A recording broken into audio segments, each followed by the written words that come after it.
नमस्कार साथियों, आज हम पढ़ेंगे राजनीति विज्ञान का अध्याय 3, हमें संसद क्यों चाहिए। देखो बच्चों, सबसे पहले तो हमें पता होना चाहिए कि संसद क्या होती है। उसके बाद हम बात करेंगे कि हमें संसद की आवश्यकता क्यों है। देखो बच्चों, संसद एक ऐसा निकाय है या एक ऐसा स्थान है। आप संसद देख सकते हो, ये भारतीय संसद है। तो बच्चों, संसद एक ऐसा निकाय या एक ऐसा स्थान है जहां पर जनता द्वारा यानी कि हमारे द्वारा चुने गए लोग पहुंचते हैं और हमारे लिए कानूनों का निर्माण करते हैं। उस स्थान को कहा जाता है संसद। जो संसद है बच्चों, वो तीन संसद, या मैं ऐसे बोलूं कि संसद के 3 प्रमुख अंग हैं, जिसके अंदर एक होता है हमारा राष्ट्रपति, एक होती है लोकसभा, राष्ट्रपति, लोकसभा, और एक होती है राज्यसभा। तो राष्ट्रपति, लोकसभा और राज्यसभा, इन तीनों को मिलाकर ही बोला जाता है संसद। यानी कि अगर कोई कानून का निर्माण करना है, किसी विधि का निर्माण करना है, तो ये तीनों अंग आवश्यक हैं। बच्चों, लोकसभा जो है, इसके अंदर जितने भी सदस्य होते हैं, 2 सदस्यों को छोड़कर, क्योंकि 2 सदस्य ऐसे होते हैं जो राष्ट्रपति द्वारा मनोनीत किए जाते हैं। इनके अलावा जितने भी सदस्य होते हैं लोकसभा के अंदर, वे सभी के सभी सदस्य जनता द्वारा चुने जाते हैं। यानी कि संसद के अंदर जो व्यक्ति विधि का, कानून का निर्माण कर रहा है, वो कहीं ना कहीं हमारे द्वारा ही चुनकर हमारे लिए भेजा गया है। यानी कि जो कानून बन रहा है उस पर सीधे तौर पर हमारा नियंत्रण स्थापित किया गया है। अब मैं बात करता हूं, जैसा कि हमारा अध्याय था कि हमें संसद की आवश्यकता क्यों है, तो इस अध्याय में हम यही देखेंगे कि संसद की आवश्यकता क्यों पड़ी। ये हमारा पार्लियामेंट यानी कि संसद है। हमारी संसद देश के नागरिकों को निर्णय प्रक्रिया में हिस्सा लेने और सरकार पर अंकुश रखने में मदद देती है। इसी आधार पर संसद भारतीय लोकतंत्र का सबसे महत्वपूर्ण प्रतीक और संविधान का केंद्रीय तत्व है। देखो बच्चों, अगर संसद ना होती तो किसी एक राजा का शासन होता, और जो राजा का शासन था वो शासन अपने हिसाब से होता। जो राजा होते हैं वो जनता द्वारा चुनकर नहीं आते, जबकि संसद के अंदर जो व्यक्ति पहुंचते हैं, जिन्हें हम सांसद कहते हैं, वे जनता द्वारा चुनकर पहुंचते हैं। यानी कि वे जनता की भलाई के लिए या जनता की सुनकर काम करते हैं। यानी कि कहीं ना कहीं जनता का उनके ऊपर नियंत्रण रहता है। तो यही सब संसद के बारे में बताया गया है कि कैसे संसद एक केंद्रीय तत्व की तरह काम कर रही है, कैसे सरकार, जो सरकार बनती है, कैसे हमारे या जनता के डायरेक्ट या सीधे तौर पर नियंत्रण में होती है। हम बात करते हैं लोग और उनके प्रतिनिधि। देखो बच्चों, भारतीय संविधान में हर एक भारतीय नागरिक को जिसकी उम्र 21 साल से ज्यादा है, 21 वर्ष से ज्यादा है, उसे मतदान का अधिकार दिया गया है।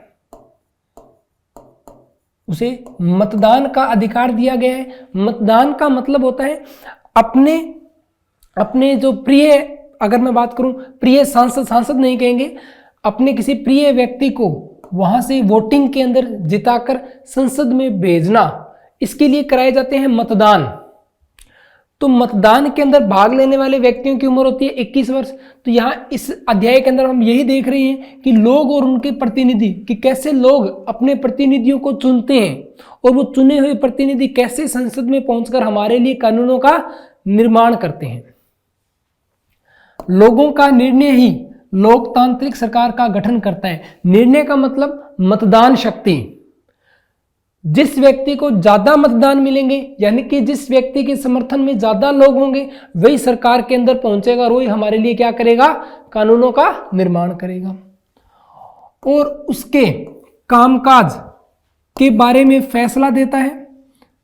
इस तरह के लोकतंत्र के पीछे, देखो लोकतंत्र इस शब्द का मतलब ही यही है कि कहीं ना कहीं लोगों का तंत्र है। ये लोगों द्वारा चुने हुए लोग ही यहां पहुंचते हैं। के पीछे मूल सोच यह होती है कि व्यक्ति या नागरिक ही सबसे महत्वपूर्ण है और सैद्धांतिक स्तर पर सरकार एवं अन्य सार्वजनिक संस्थानों में इन नागरिकों की आस्था होनी चाहिए।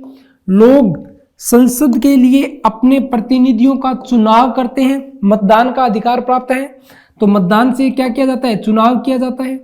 इन्हें निर्वाचित प्रतिनिधियों में से एक समूह सरकार बनाता है। देखो हमारी संसद के अंदर अलग अलग केंद्रीय सरकारें बनती आई हैं आज तक। तो जिस सरकार के पास या जिस पार्टी की, राजनीतिक पार्टी के पास ज्यादा संख्या में वोटिंग हो या ज्यादा संख्या में सांसद हो, तो वो सरकार एक बहुमत की सरकार बनाती है, और वो जो सरकार बनती है वही हमारे लिए कानूनों का निर्माण करती है। जनता द्वारा चुने गए सभी प्रतिनिधियों के इस समूह को ही संसद कहा जाता है। देखो बच्चों, इस लाइन का मतलब है कि सरकार बनाने के अलावा भी जो सांसद बच गए हैं, जैसे कि मान लो हमारे यहाँ दो राजनीतिक पार्टियां हैं, जिनमें से एक है कांग्रेस और एक है भाजपा, भारतीय जनता पार्टी। कांग्रेस और भाजपा यानी कि भारतीय जनता पार्टी। अब देखो बच्चों, मान लो कोई चुनाव हुआ और चुनाव के अंदर टोटल 20 सीटें हैं, और 20 में से जिस पार्टी के पास 12 सीटें जाएंगी वो क्या होगा, उसकी सरकार बनेगी। तो पीछे जो 8 सांसद बच गए, मान लो भाजपा ने 12 सीटें जीत ली और अपनी सरकार बना ली, तो पीछे जो 8 प्रत्याशी बचे थे या जो 8 सांसद बचे थे वो भी संसद का हिस्सा होंगे। ऐसा नहीं है कि जो सरकार नहीं बना पाए तो संसद का हिस्सा नहीं होंगे। संसद के अंदर पक्ष और विपक्ष दोनों तरह के लोग होते हैं। पक्ष के अंदर वे लोग आते हैं जिन्होंने मिलकर सरकार बनाई है, और विपक्ष में वे लोग आते हैं जो सरकार बनाने में असमर्थ रहे थे, तो वो भी उतना ही योगदान रखते हैं संसद के अंदर जितना पक्ष के लोग रखते हैं। इस लाइन का यही अर्थ था। यह संसद सरकार को नियंत्रित करती है और उसका मार्गदर्शन करती है, यानी कि समय समय पर अलग अलग प्रकार के बिल कानून लाए जाते हैं। संसद के अंदर उसके ऊपर बहस होती है, तो उसके पक्ष और विपक्ष में तर्क दिए जाते हैं, तो उन तर्कों के आधार पर कि वो कानून बनना चाहिए कि नहीं बनना चाहिए, वो सभी सांसद मिलकर तय करते हैं। अब मैं बात करता हूं संसद की भूमिका, कि संसद की क्या भूमिका रहती है। आजादी के बाद गठित की गई भारतीय संसद लोकतंत्र के सिद्धांतों में भारतीय जनता की आस्था का प्रतीक है। देखो लोकतंत्र का मतलब ही यही है, क्योंकि देखो स्वतंत्रता से पहले हमारे ऊपर अंग्रेजों ने राज किया था, एक औपनिवेशिक शासक था हमारे ऊपर। औपनिवेशिक शासक का मतलब जब कोई दूसरा राष्ट्र किसी दूसरे राष्ट्र पर आकर राज करता है या उसे गुलाम बनाकर रखता है, तो भारतीय जो जनता थी वो बहुत काफी लंबे समय तक गुलाम बनकर रही। तो उन्हें ये समझ आ चुका था कि खुद के एक लोकतंत्र होना चाहिए जिसमें जनता की भागीदारी हो, ना कि कोई एक राजा या एक शक्तिशाली जो ग्रुप है, समूह जो है, वो किसी पर राज करे। तो यहां से, उस समझ से यहां हमारे संसद या लोकतंत्र का निर्माण किया गया था। हमारी व्यवस्था में संसद के पास महत्वपूर्ण शक्तियां हैं, क्योंकि यह जनता का प्रतिनिधित्व करती है। जनता का प्रतिनिधित्व मतलब यहां पर जो लोग पहुंचते हैं वो जनता द्वारा चुनकर ही पहुंचते हैं। जैसे कि मैंने आपको पहले भी बताया था, संसद जो है वो 3 पार्ट से मिलकर बनी है, और वो क्या क्या थे, राष्ट्रपति, लोकसभा और राज्यसभा। तो इसके अंदर जो लोग पहुंचे हैं वो कहीं ना कहीं हमारे द्वारा चुनकर ही पहुंचते हैं। लोकसभा के लिए भी उसी तरह चुनाव होते हैं जिस तरह राज्य विधानसभाओं के लिए चुनाव होते हैं। देखो भारत देश के अंदर संघवाद की नीति अपनाई जाती है। देखो बच्चों, संघवाद का मतलब होता है सरकार के एक से ज्यादा स्तर। अगर मैं सरकार के स्तरों की बात करूं, जब सरकार के एक से ज्यादा स्तर होते हैं तो ऐसी सरकार को बोला जाता है संघवाद सरकार। तो भारत के अंदर राज्यों की अपनी सरकार होती है और केंद्र के अंदर एक अलग सरकार होती है। तो केंद्र के अंदर जो सरकार होती है या जो लोग पहुंचते हैं वो लोकसभा के आम चुनावों के द्वारा पहुंचते हैं, और जो राज्यसभा के अंदर जो लोग पहुंचते हैं, चुनकर पहुंचते हैं, वो होते हैं विधानसभा के चुनाव। यानी कि राज्य के अंदर जो संसद है वो विधानसभा संसद की तरह कार्य करती है। अब मैं बात करता हूं कि संसद के चुनाव हो जाने के बाद संसद को निम्नलिखित काम करने होते हैं। जैसे मान लो कहीं चुनाव हुए और चुनाव होने के बाद हमने हमारे प्रत्याशी को जिताकर संसद के अंदर पहुंचा दिया, तो अब मैं बात करता हूं कि संसद में पहुंचने के बाद वो पार्टी जिसको बहुमत हासिल हुआ उसने अपनी सरकार बनाई। अब मैं बात करता हूं कि संसद के काम क्या होते हैं, जिनमें सबसे पहला काम है राष्ट्रीय सरकार का चुनाव करना, कि कैसे एक सरकार बनेगी, कैसे उसके अंदर या किस तरीके से एक बहुमत की सरकार बनाई जाएगी। भारतीय संसद में राष्ट्रपति और 2 सदन होते हैं, जैसा कि मैंने आपको पहले ही बताया कि राष्ट्रपति, राज्यसभा और लोकसभा ये आपस में मिलकर ही क्या बनाते हैं, संसद बनाते हैं, राज्यसभा और लोकसभा। यदि कोई राजनीतिक दल सरकार बनाना चाहता है तो उसे निर्वाचित सांसदों में, निर्वाचित का मतलब होता है बच्चों जो जीत कर आए, जो लोगों द्वारा चुने गए हैं, निर्वाचित सांसदों में बहुमत प्राप्त होना। बहुमत मतलब जैसा कि मैंने आपको बताया कि कुल 20 सीट है, तो 20 में से अगर दोनों को 10-10 प्राप्त हुई तो ये बहुमत किसी का भी नहीं होगा। अगर दोनों में से एक को भी 10 से ज्यादा यानी कि 11 सीट और एक को 9 सीट प्राप्त हुई तो इस पार्टी को क्या हो गया, बहुमत प्राप्त हो गया। चूंकि लोकसभा में कुल 543 निर्वाचित सदस्य, देखो जो लोग चुनकर पहुंचते हैं उनकी संख्या होती है 543, और जो राष्ट्रपति द्वारा मनोनीत किए जाते हैं, मनोनीत का मतलब है राष्ट्रपति अपने सब विवेक से 2 ऐसे सदस्यों को मनोनीत करता है संसद के अंदर जो एंग्लो इंडियन होते हैं। एंग्लो इंडियन का मतलब होता है बच्चों जिनके माता या पिता दोनों में से कोई ना कोई एक जो है वो इंग्लैंड से हो, ब्रिटेन से हो। तो टोटल जो सीट होगी वो होगी 545 और 2 मनोनीत सदस्य होते हैं। इसलिए बहुमत हासिल करने के लिए लोकसभा में किसी भी दल के पास कम से कम 272 सदस्य होने चाहिए। यहां देखो बच्चों, ये एक संख्या निर्धारित कर दी गई है कि वो दल जिसके पास 272, 545 में से 272 या इससे ज्यादा संख्या है तो वो दल ही अपनी सरकार बना सकता है। कार्यपालिका का चुनाव करना लोकसभा का एक महत्वपूर्ण काम होता है। देखो बच्चों, कार्यपालिका क्या होती है?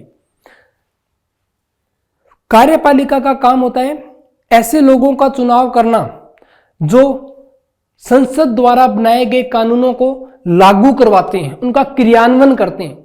उनसे बने उन लोगों को कार्यपालिका में गिना जाता है। कार्यपालिका ऐसे लोगों का समूह होती है जो संसद द्वारा बनाए गए कानूनों को लागू करने के लिए मिलकर काम करते हैं, जिन्हें अपने मंत्रिमंडल या मंत्री परिषद भी कहते हैं। अब हम बात करते हैं कि भारत का प्रधानमंत्री, देखो जैसे कि जो दल जीतता है या जिस दल का बहुमत होता है वो दल आपसी सहमति से अपने किसी एक सदस्य को अपना प्रधानमंत्री घोषित करता है या अपना सर्वोच्च नेता घोषित करता है, और उस सर्वोच्च नेता को ही देश का प्रधानमंत्री बोला जाता है। जैसे कि हमारे स्वतंत्र भारत के या भारत के पहले जो प्रधानमंत्री थे वो थे नेहरू जी। भारत का प्रधानमंत्री लोकसभा में सत्ताधारी दल का मतलब है बच्चों जो सबसे ज्यादा या जिसने बहुमत प्राप्त किया हो, वो दल जिसने बहुमत प्राप्त किया हो उस दल को बोला जाता है सत्ताधारी दल का मुखिया। मुखिया मतलब उस दल के सभी लोग मिलकर अपने अंदर से किसी एक व्यक्ति को अपना मुखिया घोषित करें। राज्यसभा मुख्य रूप से देश के राज्यों की प्रतिनिधि के रूप में काम करती है। जैसा कि मैंने आपको बताया, एक थी लोकसभा और एक थी राज्यसभा। लोकसभा के अंदर जो व्यक्ति चुनकर आते हैं वो सीधे लोगों द्वारा चुनकर आते हैं, जबकि राज्यसभा में व्यक्तियों का चुनाव लोकसभा द्वारा व्यक्तियों में किया जाता है। राज्यसभा भी कोई कानून बनाने का प्रस्ताव पेश कर सकती है। देखो जैसा कि मैंने अभी आपको बताया, राज्यसभा राज्यों का प्रतिनिधित्व करती है, यानी कि ऐसा नहीं है कि जो कानून बन रहे हैं वो सिर्फ लोकसभा में ही बनेंगे, क्योंकि कानून बनाने का काम था संसद का। तो संसद के तो तीनों ही अंग है, राष्ट्रपति भी संसद का अंग है, लोकसभा भी है और राज्यसभा भी है। तो कोई भी अंग, यानी कि अगर अकेला राष्ट्रपति भी चाहे तो वो भी किसी भी चीज को कानून घोषित कर सकता है, पर उसके लिए भी कुछ प्रावधान है जो कि हम आगे अध्यायों के अंदर पढ़ेंगे। किसी विधेयक को कानून के रूप में लागू करने के लिए यह जरूरी है कि उसे राज्यसभा की भी मंजूरी मिले। यानी कि मान लो अगर कोई विधेयक, देखो मान लो आपको कोई कानून बनाना है, तो कानून बनाने से पहले एक विधेयक पेश किया जाता है। मान लो लोकसभा में विधेयक पेश किया गया, तो वहां इसके ऊपर वोटिंग होती है। अगर वहां से ये पास हो गया तो उसके बाद ये जाता है राज्यसभा के अंदर। जब तक राज्यसभा में भी मंजूरी नहीं मिलेगी तब तक भी वो विधेयक कानून नहीं बनेगा। और मान लो राज्यसभा में भी मंजूरी मिल गई, लोकसभा में पहले ही मिल गई थी, अब राज्यसभा में भी मंजूरी मिल गई, पर अभी भी ये कानून नहीं होगा, क्योंकि अभी संसद का तीसरा अंग राष्ट्रपति बाकी है। तो जब राष्ट्रपति इस विधेयक पर साइन कर देगा तब जाकर ये विधेयक क्या बन जाएगा, कानून बन जाएगा। तो इसलिए यहां लिखा गया है कि राज्यसभा की भी मंजूरी जरूरी है। इस प्रकार राज्यसभा की भी बहुत महत्वपूर्ण भूमिका होती है। संसद का यह सदन लोकसभा द्वारा पारित किए गए कानूनों की समीक्षा करता है। जो लोकसभा ने पारित किया था उन कानूनों को देखेगा कि ये सही है या गलत है, यानी कि उनकी जांच परख करना। और अगर जरूरत हुई तो उसमें संशोधन करता है। संशोधन का मतलब होता है कि उसके कुछ हिस्से को काटकर या कुछ परिवर्तन करना, उसको बोलते हैं संशोधन करना, या उसको सही करना। राज्यसभा के सदस्यों का चुनाव विभिन्न राज्यों की विधानसभाओं के निर्वाचित सदस्य करते हैं। जैसे कि मैंने आपको बताया था, विधानसभा का मतलब है अलग अलग राज्यों के लोग, यानी कि जैसे दो स्तर की सरकार थी संघवाद के अंदर, एक केंद्र सरकार और एक राज्य सरकार। तो राज्य सरकार विधानसभा के अंदर या राज्यसभा के लिए, राज्य सरकार के लिए विधानसभा के चुनाव होते हैं। तो वहां जो एमएलए अपने बोलते हैं, वहां जो एमएलए चुनकर गए हैं वो एमएलए आपस में मिलकर क्या बनाते हैं, या चुनाव करके क्या बनाते हैं, राज्यसभा के सदस्य बनाते हैं। राज्यसभा में 233 निर्वाचित सदस्य होते हैं और 12 सदस्य राष्ट्रपति की ओर से मनोनीत किए जाते हैं। यानी कि टोटल सदस्य कितने हो गए, 245। संसद का दूसरा काम है सरकार को नियंत्रित करना, मार्गदर्शन देना और जानकारी देना। जब संसद का स्तर चल रहा होता है तो उसमें सबसे पहले प्रश्नकाल, ये जो प्रश्नकाल है ना बच्चों, ये भारत की ही देन है। प्रश्नकाल होता है, इस प्रश्नकाल में क्या होता है, जो विपक्ष के जो लोग होते हैं, यानी कि सत्ताधारी दल से अलग जो लोग होते हैं, वो पक्ष के लोगों से प्रश्न पूछते हैं, इसीलिए इसको क्या बोला जाता है, प्रश्नकाल। लोकतंत्र के स्वस्थ संचालन में विपक्षी दल एक अहम भूमिका अदा करते हैं। वे सरकार की नीतियों और कार्यक्रमों की कमियों को सामने लाते हैं और अपनी नीतियों के लिए जन समर्थन जुटाते हैं। जैसा कि मैंने आपको बताया, प्रश्नकाल में प्रश्न पूछे जाते हैं और उनका जवाब मांगा जाता है, ताकि अगर कोई कमी आ रही है किसी कानून के अंदर तो उसकी कमी पूर्ति या उसकी कमी को दूर किया जा सके। तीसरा काम है कानून बनाना। देखो, संसद में कानून बनाने के लिए क्या प्रक्रिया अपनाई जाती है। अगर इस प्रक्रिया की मैं बात करूं तो जो सत्ताधारी दल जो होता है, जिसे अपने सरकार कहते हैं, तो जो सरकार होती है वो लोकसभा या राज्यसभा दोनों में किसी में भी सबसे पहले एक विधेयक लेके आती है। उस विधेयक पर चर्चा की जाती है और चर्चा के बाद उस विधेयक को पास किया जाता है। और एक स्तर से पास होने के बाद वो दूसरे स्तर, यानी कि मान लो अगर कोई विधेयक पहले लोकसभा में लाया गया था, तो जब उसमें लोकसभा में पास कर दिया जाता है तो वहां से पास होने के बाद वो भेजा जाता है राज्यसभा के अंदर, और राज्यसभा में भी उस पर चर्चा की जाती है, पक्ष विपक्ष के अपने अपने तर्क दिए जाते हैं, और राज्यसभा में भी पास होने के बाद ये जो विधेयक है जाता है राष्ट्रपति के पास, और अगर राष्ट्रपति भी इसे मान ले और इस पर हस्ताक्षर कर दे तो ये जो विधेयक होता है क्या बन जाता है, कानून। जैसा कि आप देख सकते हो, ये हमारे संसद के अंदर का एक सीन है जिसके अंदर हमारे अलग अलग सांसद बैठे हुए हैं, और ये सांसद अपने अपने पक्ष और विपक्ष के तौर तरीकों को ध्यान में रखते हुए अपने अपने तरीके से किसी विधेयक को पास कराने या किसी विधेयक के विपक्ष में तर्क देने के लिए उपस्थित होते हैं कि कौन सा विधेयक जनता के लिए है या जनता के काम का है या कौन सा काम का नहीं है। ये सभी यहाँ पर बहस की जाती है और बहस करने के बाद ही किसी विधेयक को पास किया जाता है।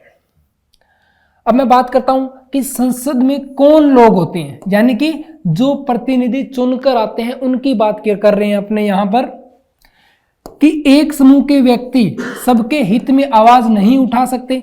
यानी कि मान लो, एक उदाहरण के तौर पे देखते हैं, मान लो संसद के अंदर सारे के सारे हिंदू धर्म के लोग पहुंच गए, तो एक संभावना बन सकती है कि वो लोग मुस्लिम धर्म के लोगों के बारे में कुछ भी ना करें, या उनकी तरफ से कोई अगर मुद्दा उठाया जा रहा है तो उस मुद्दे को अपनी संसद में न उठाए। इसी बात को ध्यान में रखते हुए संसद में कुछ सीटें अनुसूचित जातियों यानी कि एससी और अनुसूचित जनजातियों यानी कि एसटी के लिए आरक्षित की गई हैं। आरक्षित का मतलब है बच्चों ऐसी सीटें जिनके ऊपर या तो एससी या एसटी का व्यक्ति ही खड़ा हो सकता है, यानी कि प्रतिनिधि बन सकता है। यानी कि वहां से जो व्यक्ति जीत कर जाएगा वो 100% या तो एससी का होगा या एसटी का होगा, ताकि संसद के अंदर उन लोगों की भूमिका को बढ़ाया जा सके। ऐसा इसलिए किया गया ताकि इन चुनाव क्षेत्रों से केवल दलितों और आदिवासी उम्मीदवार ही जीतें और संसद में उनकी भी उचित हिस्सेदारी हो। तो बच्चों, इसी के साथ हमारा ये अध्याय यहीं समाप्त होता है। इस अध्याय के अंदर हमने संसद क्या होती है, संसद के काम क्या होते हैं, कैसे किसी विधेयक को कानून बनाया जाता है, इन सब चीजों के बारे में देखा। अब हम मिलते हैं हमारे अगले अध्याय के साथ। धन्यवाद।